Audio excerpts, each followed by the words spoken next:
What is the current situation in Nepal? What are the after effects of the earthquake that hit the country? I mean, our city, Kathmandu, a lot of the old heritage sites were destroyed completely, and a lot of the really old buildings also completely destroyed. Kathmandu is a very, very crowded city with a lot of buildings.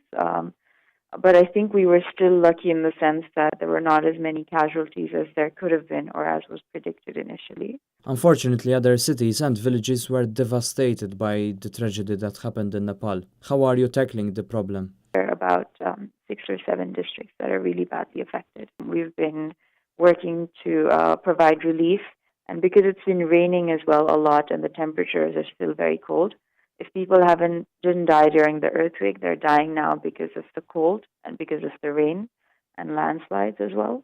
In my house, we have 4 different collection points throughout the city. Everything comes to me, and from me, it goes to the airport and then to the districts right now. The problem is that certain villages are completely cut off due to landslides, the earthquake itself. How are you tackling this problem? A lot of roads were destroyed as well. Highways were destroyed. But how we tried to overcome this situation is taking a vehicle to as far as it would go. And then from that point, we actually rented motorbikes, like dirt bikes, so that we could transport goods quickly, and even where there are no like wide roads, bikes can go.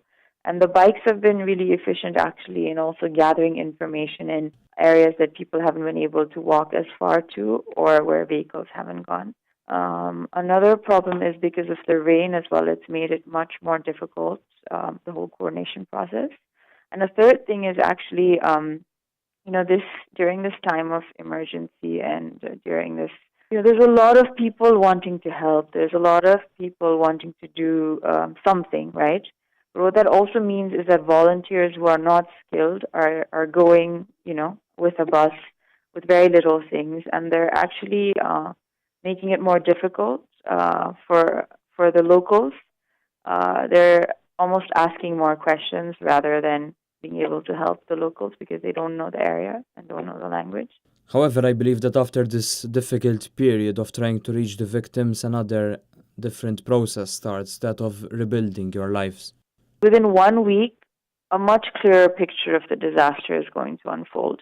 And I feel like for Nepal right now, it's not about what we do in this week, but it's actually about what we do in the next 10 years, because the amount of devastation that is out there is yet to be totally understood. Complete villages have been wiped out, completely gone. No infrastructure, nothing, no electricity, no water, no shelter at all.